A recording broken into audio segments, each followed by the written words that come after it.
क्या आपने कभी शांत आसमान की ओर देखते हुए ये प्रश्न किया है, हे भगवान विष्णु, क्या आप मेरी पुकार सुनते हैं? क्या आपने कभी महसूस किया है कि भगवान, जिन्हें शास्त्रों में अनंत, सर्वव्यापक और पालनकर्ता कहा गया है, वो क्या हमारी जैसी छोटी सी आत्मा की भी आवाज सुनते होंगे? हम मंदिरों में खड़े होकर घंटियां बजाते हैं, नाम जप करते हैं, उपवास रखते हैं, पूजा पाठ करते हैं, दान करते हैं, दीप जलाते हैं, पर फिर भी दिल में कहीं एक सवाल रह जाता है, क्या भगवान मुझसे खुश हैं?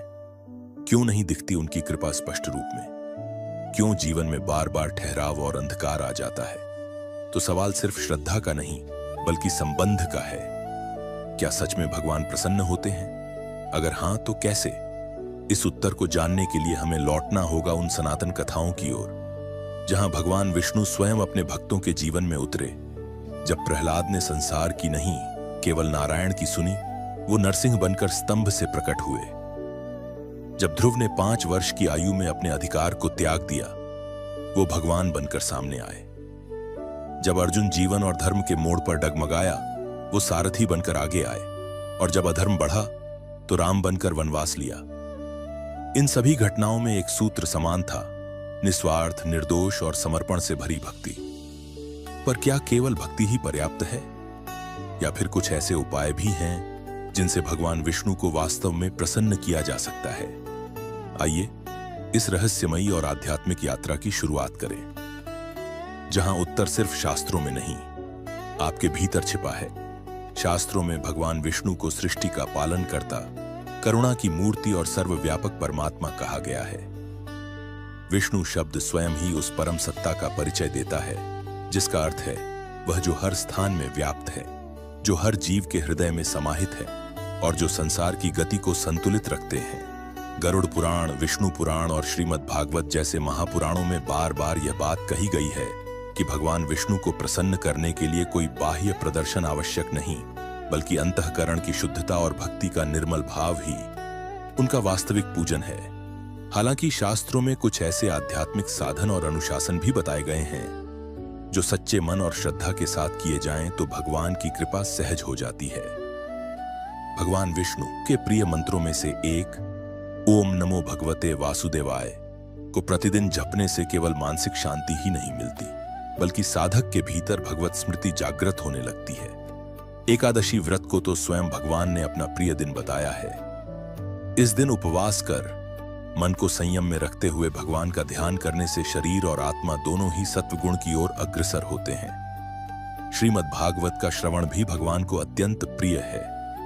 इसे केवल एक ग्रंथ न माने, यह स्वयं भगवान विष्णु का साक्षात स्वरूप है। इसके श्लोकों में उनकी लीलाएं नहीं, बल्कि उनका प्रेम छिपा है।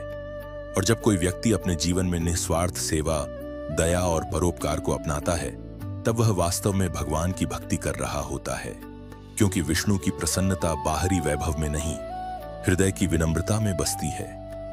कभी आपने सोचा है, प्रहलाद, ध्रुव, अम्बरीश, सुदामा, विदुर और हनुमान जैसे भक्तों में ऐसा क्या था जो भगवान विष्णु को बार बार उनकी ओर खींच लाता था? न उनके पास बड़ा वैभव था, न कोई अद्भुत चमत्कार, न ही कोई दिखावटी पूजा, परंतु फिर भी ये नाम भगवान के हृदय के सबसे करीब रहे। क्यों? इन सभी की भक्ति में 3 अद्वितीय गुण थे: निष्काम प्रेम, मर्यादा में रहकर सेवा और अडिग श्रद्धा। जब प्रहलाद के विरुद्ध पूरा संसार खड़ा था, वो तब भी नारायण नारायण कहता रहा, और भगवान नरसिंह स्वयं स्तंभ को चीरकर प्रकट हुए।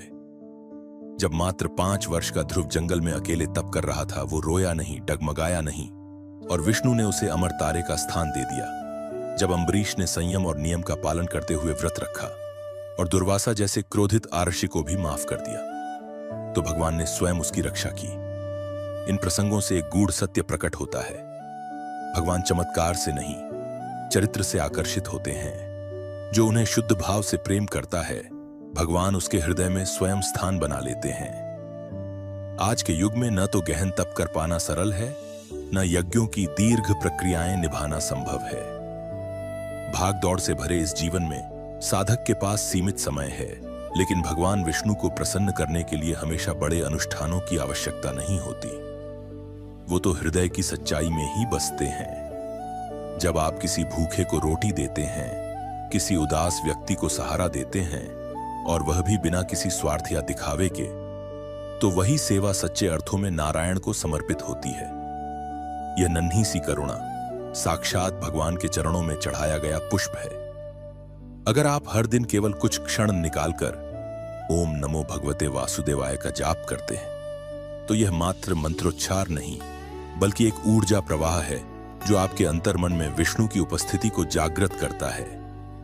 इसके साथ यदि आप प्रतिदिन श्रीमद् भागवत या रामायण से एक श्लोक पढ़ें, तो धीरे धीरे आपके विचार, भाव और व्यवहार में शांति, विनम्रता और भक्ति का बीज अंकुरित होगा। और सबसे महत्वपूर्ण बात, अपने हर काम को ईश्वर को समर्पित करना सीखें। खाते वक्त, बोलते वक्त, सोचते वक्त एक बार मन में कहें, हे विष्णु, यह आपके लिए है। जब भगवान केवल पूजा पाठ तक सीमित न होकर हमारे हर क्षण में सम्मिलित हो जाए, तभी वह सच्चे अर्थों में प्रसन्न होते हैं। तो क्या भगवान सच में प्रसन्न होते हैं? हाँ, भगवान विष्णु प्रसन्न होते हैं, लेकिन मंदिरों की सजावट से नहीं, पूजा की भव्यता से नहीं। वो प्रसन्न होते हैं उस हृदय से जिसमें न शोर है, न स्वार्थ, केवल श्रद्धा है। वो व्यक्ति जो भजन में उन्हें खोजता है, सेवा में उन्हें देखता है और प्रेम में उन्हें अनुभव करता है, उससे भगवान दूर नहीं रहते। भक्ति कोई सौदा नहीं जिसमें फल के बदले पूजा दी जाए। भक्ति तो वो प्रेम है जिसमें मैं मिट जाता है और केवल तू बचता है, जहां साधक और साध्य के बीच की दूरी मिट जाती है। जब कोई भक्त न तो वर मांगता है, न सुरक्षा, केवल भगवान के स्मरण में जीवन जीता है, तो विष्णु स्वयं उसके जीवन में उतर आते हैं, कभी संकट मोचक बनकर, कभी सखा बनकर, और कभी एक मौन अनुभूति बनकर। तो अगली बार जब आप नारायण का नाम लें, तो उसे केवल शब्दों तक सीमित मत रखिए। उस नाम में उतर जाइए, भाव में बह जाइए और देखिए, आप पाएंगे वो वही है, आपके भीतर, आपके प्रेम में, आपके हर सांस में। अगर आपको हमारा यह वीडियो पसंद आया हो तो कृपया इसे लाइक करें, अपने मित्रों और परिवारजनों के साथ शेयर करें और हमारे चैनल को सब्सक्राइब करना न भूलें।